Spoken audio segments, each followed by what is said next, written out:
ready, Councillor Schwartzenberger. Thank you.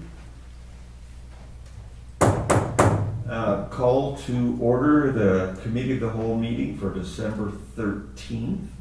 CAO, are there any late items? No. Great, thank you. So I'll look for a motion to adopt the agenda as circulated. Moved and seconded. Any discussion? All those in favor? Opposed? Carried. The adoption of prior minutes. The adoption of the minutes for the Committee of the Whole of September 27th, 2021. Thank you. Moved and seconded. Any discussion? All those in favor? Opposed? Carried. Business arising from prior minutes. Main Street clock location update. Director of Development Services has a verbal report, and I'll pass it over to Mr. Wolf, who's not here.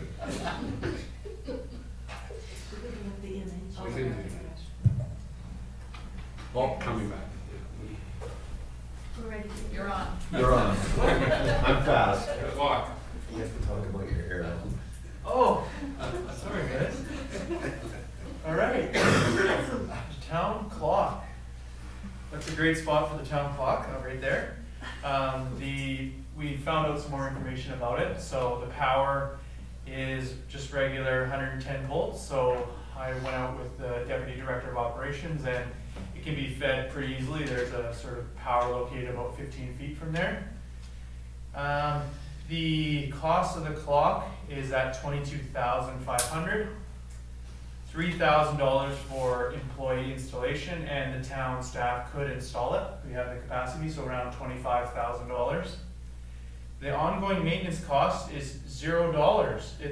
The idea is it need to be serviced after six years or so, is the advice that I've been given so far.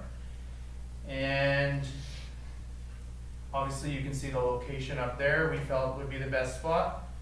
And the proposal would be for it to be fundraised entirely, unless council wishes to contribute a certain amount. And at this time, we would be looking for a resolution that council approves the location and kickstarts the fundraising effort. Thank you. Thank you, Director Wolf. Any comments from council? I move the staff recommended motion that council approve the proposed location for the clock and direct staff to allow the downtown advisory committee to commence fundraising efforts for the Main Street clock. I'll second. Great. Any further discussion? Councilor Ventimiglia? Just a comment that I think it's a great location. It really is. It'd be visible kind of from all sides when you drive by or walk by, and it is right now just sort of an empty space in the beautiful park. My one comment was when I was in that exact location for the light up, it seems it's quite a bit lower than street level. So I'm wondering the height of the clock. Is it going to be visible from the road, or is it going to look like when you look past the hedges? Is it going to be visible from Main Street? Director? There is a drop. It's not significant, and the clock is close to 15 feet high. So Okay. There was another location a little bit higher up on the street, but we had looked, Darren and I looked, and the one tree wouldn't really block the clock, and then you're right, it's sort of low-lying hedges on the other side, so I think it'd be pretty visible from that location. Great. Okay, our resolution is moved and seconded. Call the question. All those in favor? Opposed? Carried. Next item is the emergency evacuation plan. We have Paul Edmonds from Red Dragon Consulting, and Mr. Edmonds, you have the floor. Thank you very much, Council. Good evening. My name is Paul Edmonds, obviously from Red Dragon Consulting. I think they just loaded up a quick 6 slides just to give you an overview of the project so far.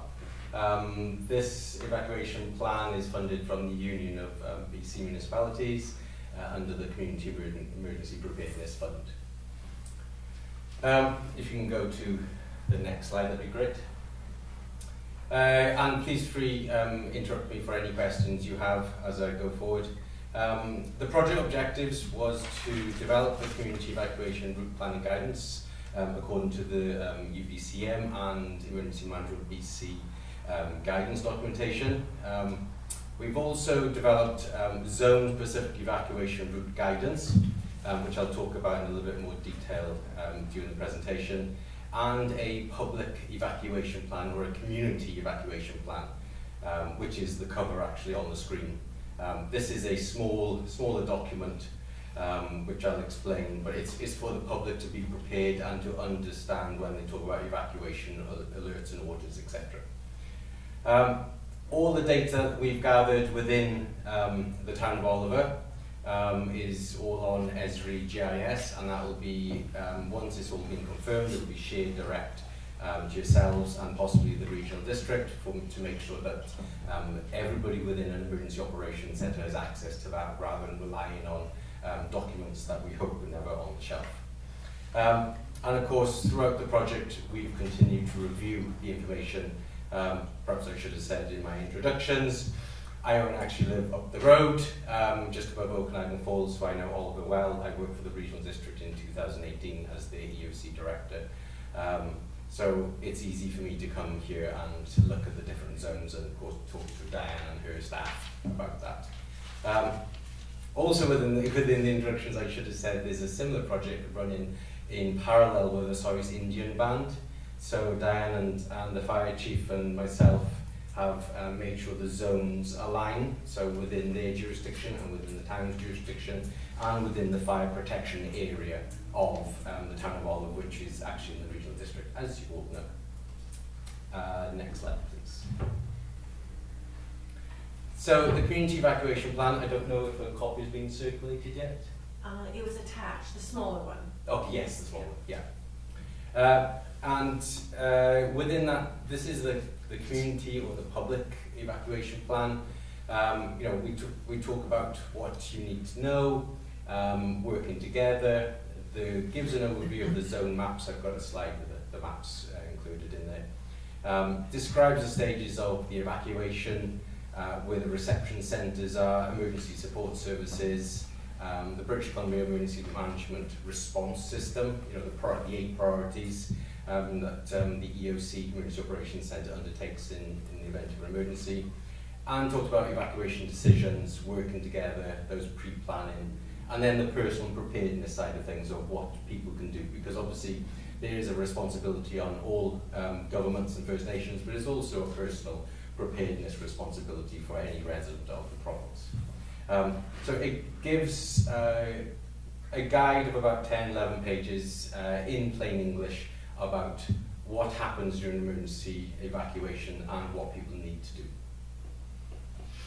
If you go to the next slide.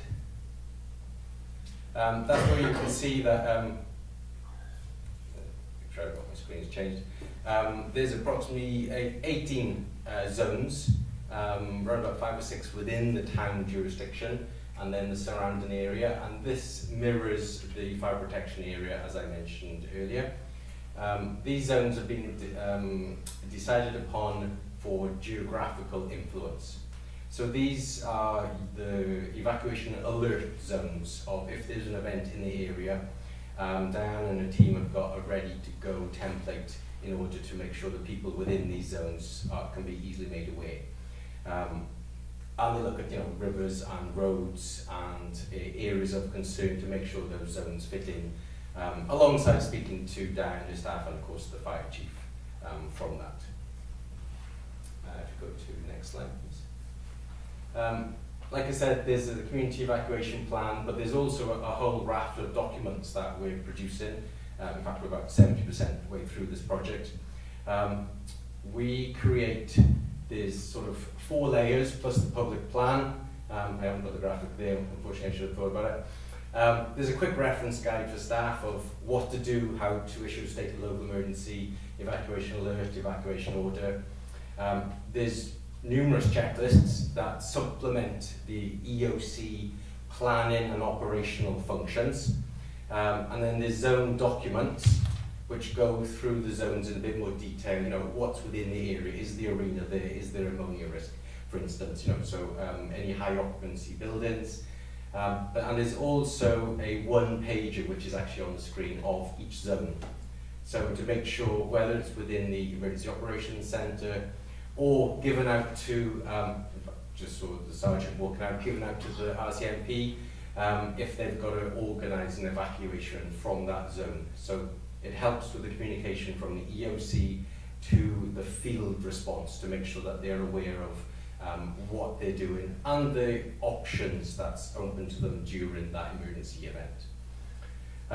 And then overall, there's an operational plan, which is quite a heavy document. It's a reference document of how to do it according to Emergency Management BC and with reference to State of Emergency Evacuation Order, pre-written media scripts to allow the Town of Oliver staff to have something to guide them in that decision.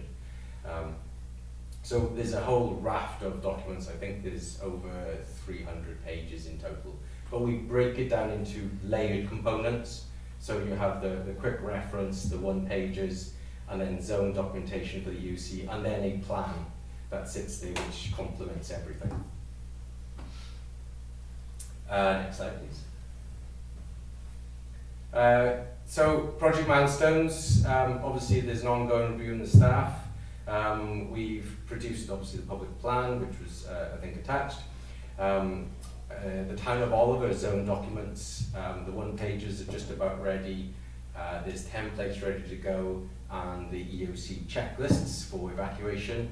We're in the throes now in the next few weeks of finishing all the zone documentation for the surrounding area and the reference document. We've attended all the sites, in fact, a few times, because like I mentioned, I just live up the road, so it's quite easy for me to go back and check what's there. And we mapped everything that we've seen, where there's a hazard, where there's a traffic control point, whatever, on GIS. So at the end of the project, like I said at the early stages, we'll share that with the town and the regional district. Like I said, we're about 70% through the documentation. And January, we're hopefully going to go through all the review of all the documentation and walk through the plan and then undertake any final amendments. And that will be project close from there. Last slide. Thank you very much. I'm open to any questions you may have. Thank you, Mr. Edmonds. Any questions from staff? Or No, I'll just make a comment. I'm glad to see that this is being worked on, and especially with the things that are happening around this part of the country and a little bit to the west of us, in for instance, Caramias. I think it's emergency planning is great. I know that I was involved in a little bit of a post review of the Inking fire. I think it was last week. So it's, you know, it's good to keep putting all those things together, and I imagine this will be somewhat of a living document that Yes. will get updated from time to time. So thank you. thank you, Mr. Edmonds. Thank you. Next item is under water matters, and since we have no water councillors, is this prudent to do now, or should we move it to tonight's meeting? Through the chair, I think we should proceed with it. It's on the agenda as we have it. And our Perfect. councillors are aware that it's going to be on the schedule. So, we have before us the water quality summary for the month of November 2021, and perhaps the Director of Public Services could highlight anything. Thank you, Chair Schwartzenberger. This is the water quality summary report from November. I'll just touch on a few highlights and then take any questions. So in November, some of the crews were busy draining, winterizing the irrigation canal, pump houses, servicing canal valves and rural valves. Good time to exercise those in the off season.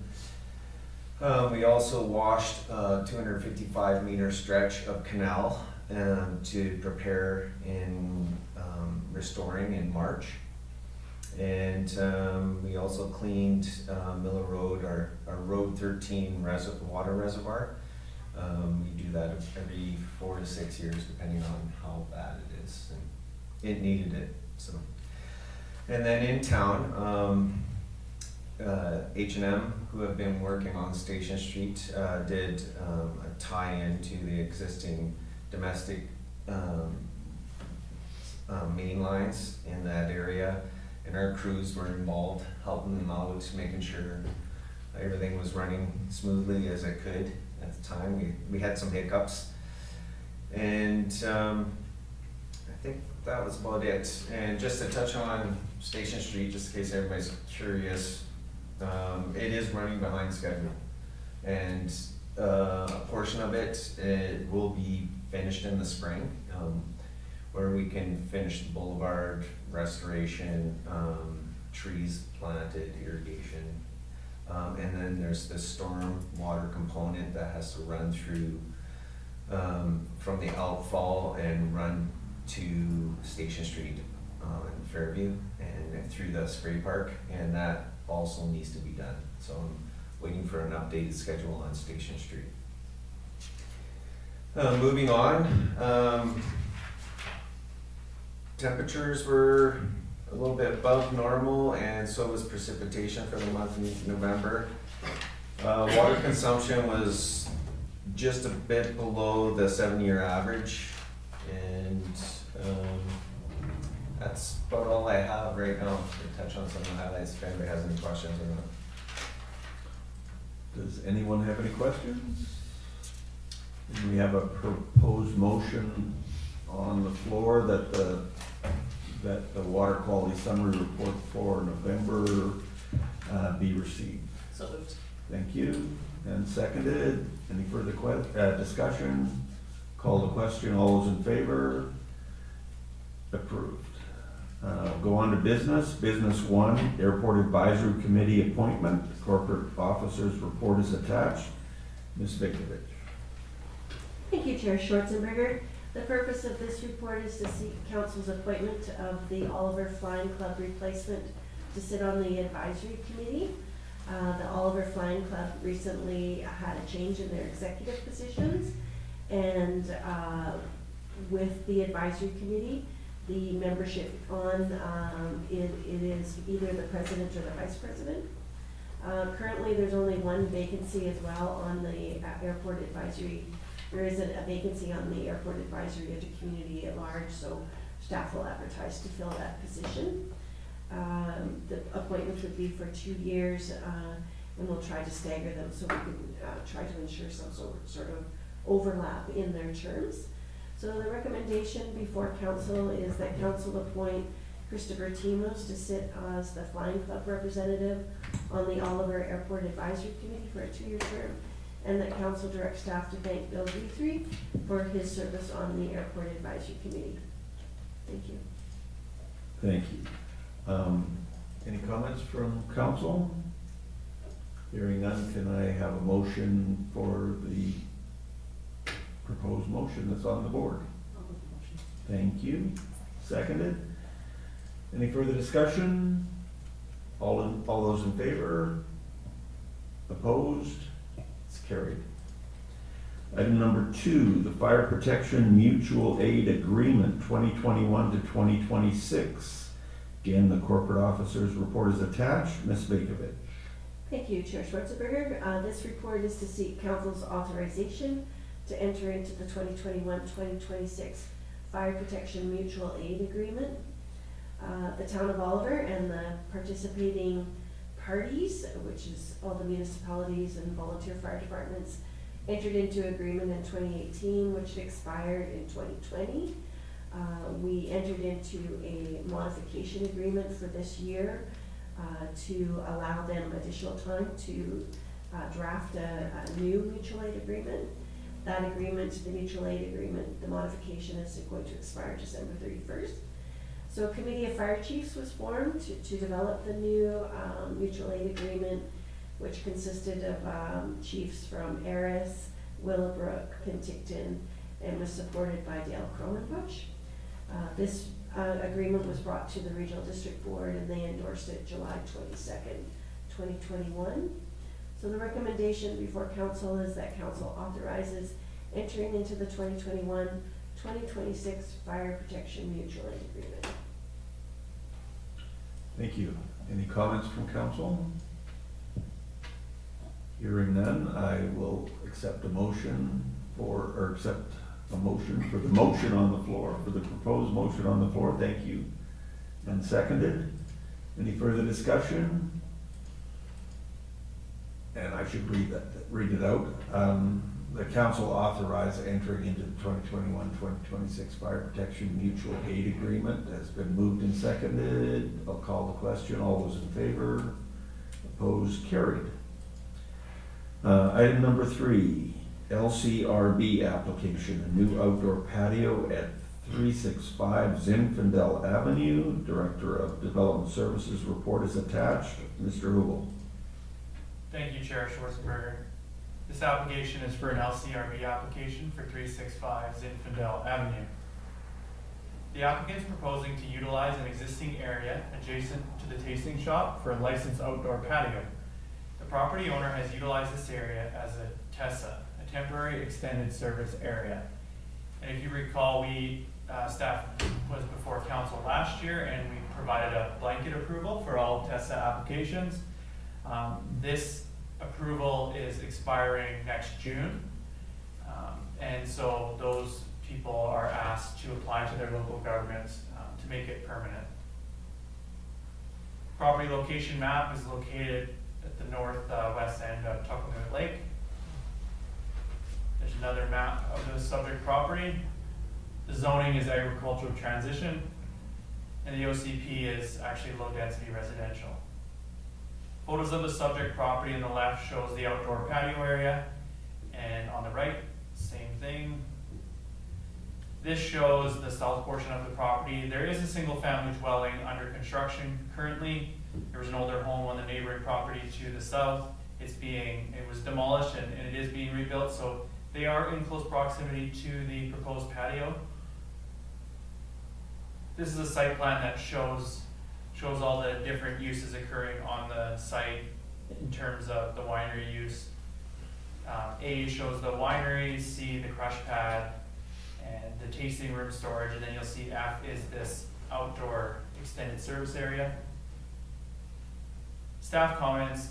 Staff are supportive of the proposed application for the following reasons. The outdoor patio has been in operation for over a year with no bylaw complaints received during this time. The patio provides a safer space for customers to gather during this pandemic. There is adequate buffer from the patio to the neighboring properties with the parking lot and that farm access road providing separation. And the applicants have indicated that the patio will operate as a tasting area only at this time during regular hours of operation. With that, the options for council are that council may support the staff recommendation, may choose not to support the recommendation, or may choose to refer back to staff for additional information.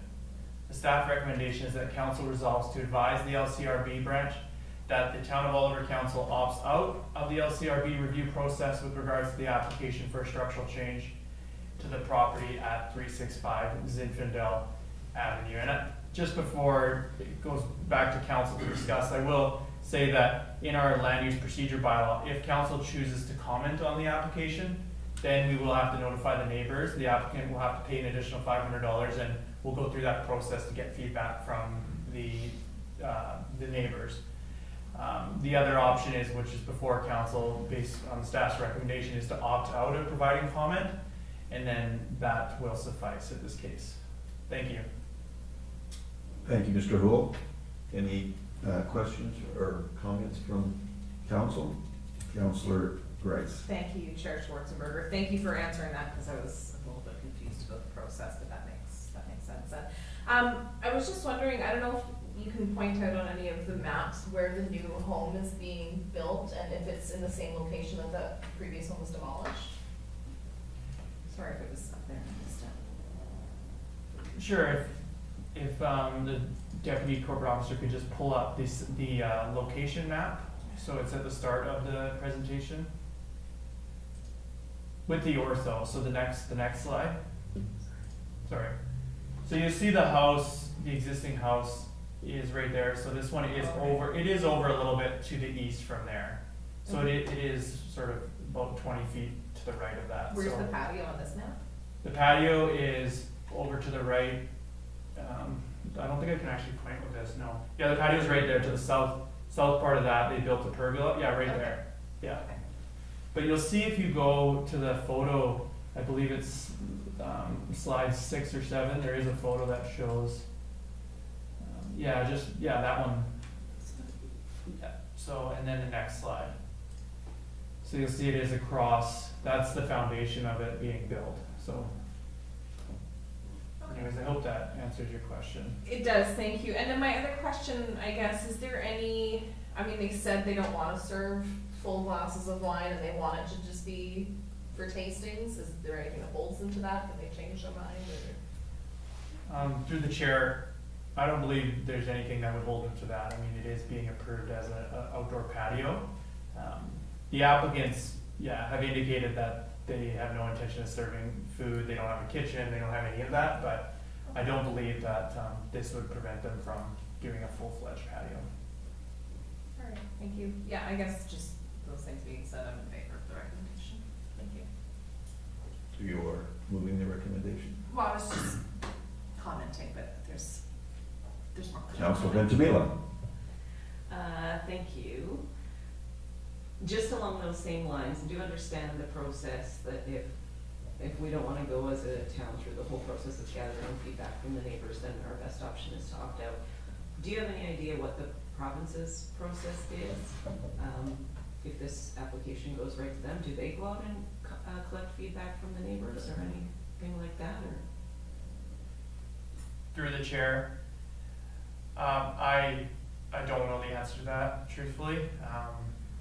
And the reason I ask is because I know it's an extra step and it's not something that we normally do ourselves to look for that information, but given the response to the last question, what's to stop them from going ahead and having a full-fledged patio as opposed to a tasting space? And if the answer is really not much once they get this approval, then I think being that this patio is literally in the middle of a residential area, if the province isn't gonna go through the process of collecting feedback from the neighbors, I do think that would be something that would be, something that we should consider doing ourselves. So I guess the short question of that long ramble is, what is the province's process? And based on what that process is, I think I would be able to make my decision. And, second question, unrelated. Do you have any idea how many patio extensions were granted under this sort of blanket approval that we did last year? I just wonder how many more we might have come forward for real approval this year. Through the chair, I'm only aware of 2, and I do anticipate that the Fire Hall Brewery would be coming forward with the same application for a permanent patio, but I'm only aware of 2 that went through this process. You're Johansson. Just to look at that, I'm just looking at the ortho photo of that, and there really is just the one house that is anywhere close to that. Is there a distance from that patio that we would actually have to ask residences in the area? Like, I'm just looking at the ortho photo, there's one house there that's within quite a distance. I mean, these ones, there are some other ones that are to the south there, but they're a considerable distance away. But I'm just wondering, is it 100 meters? Through the chair, as per our land use procedure bylaw, should council wish to provide comment on the application, Town of Oliver staff will notify the application by written notice to people within 100 meters of the boundary of the parcel. And so this is a large parcel, so this would be from the boundary of the parcel, so it could be, 150, 200 meters from the actual patio that we would be notifying parcels. Advertisement in one edition of the newspaper and the construction of a public notification sign on the property.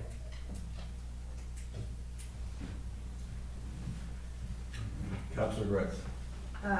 Thank you, Chair Schwartzenberger. Do we have any idea what the capacity of the patio is? Through the chair, I'm not aware of that. Sorry. I mean, my thoughts are that based on what they've been doing already, that there haven't been any complaints. I mean, I don't think it's really gonna change the nature of the winery if people could say stay and have a glass of wine. Like, to me, it doesn't seem like something that's gonna cause a ruckus or a disturbance to the neighborhood. I think, and, you know, just in the spirit of saving $500 for the applicant, you know, I'm sure they would appreciate that. I'm fine with going with recommendations still. Councillor Ventimiglia, Oh, thank you. did you forget you had? I did, My only concern is that that house, nobody's been living in that house, and then it got demolished. So I'm not sure that that residence has had any time to experience the patio.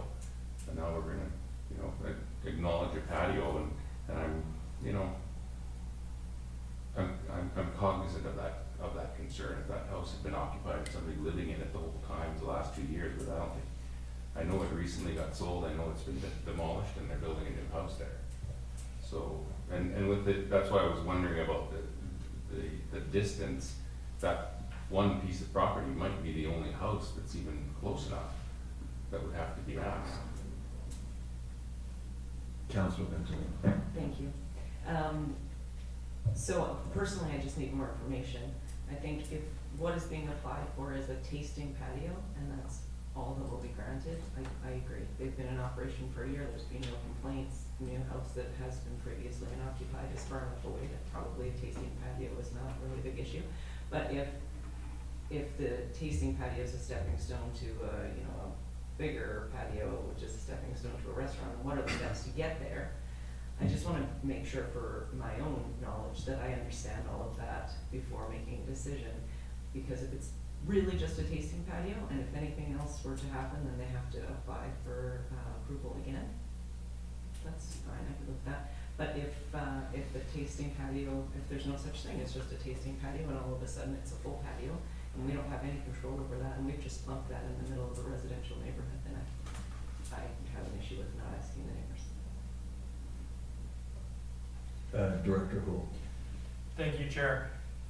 I would recommend then, this isn't a rush decision because they have until June. I could look into the LCRB's regulations a little more. Honestly, that's oversight by me.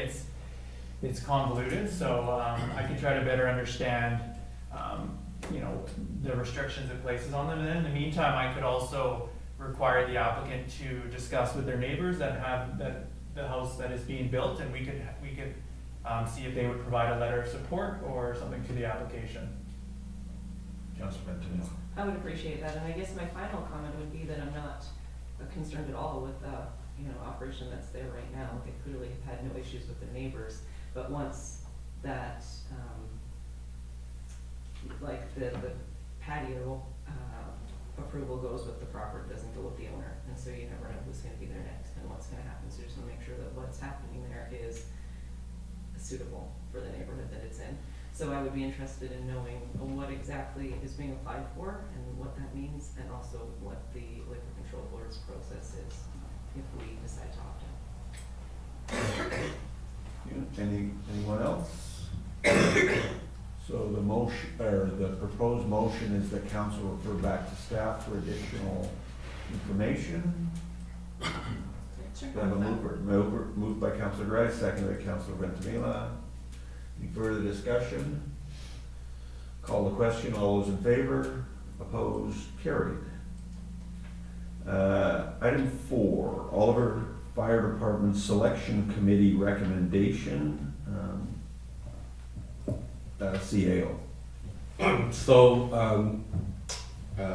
Current fire chief's term is coming to expire end of the month, and so the selection committee, which is previous same committee, same process, was advertising for a candidate. I think about a month ago, at that time, have 2 candidates, but you know, the committee actually was scheduling interview, and but later, I think about a week ago, another candidate actually withdrew. So now only have 1 candidate. So the committee decided to simply make a recommendation to council to renew the current appointment for current fire chief for another 3 years. Thanks. For another, sorry, how many? 3 years. 3 years. Thank you. Any comments from council? Councillor Benjamin? Just a question, is the 3-year term the normal term? Same as last time. Mayor Johansson? Yeah, I'm fine with the recommendation from the selection committee. My concern is just a little higher than that, and just wanting to make sure that there is a transition plan, as Bob will someday not be applying or continuing to be the chief, and somebody internally is probably going to be where it's going to come from. So just next time Bob is here in front of council, it'd be good to understand what the transition plan is. Training, I'm sure the officers are getting themselves ready, but it's good to understand that we're in, you know, like there's a path for other people to take that on, and there's people that are interested as well, making sure that we're covered in the future, and in the interim, should 3 years, who knows what can happen during a 3-year term as well. Okay.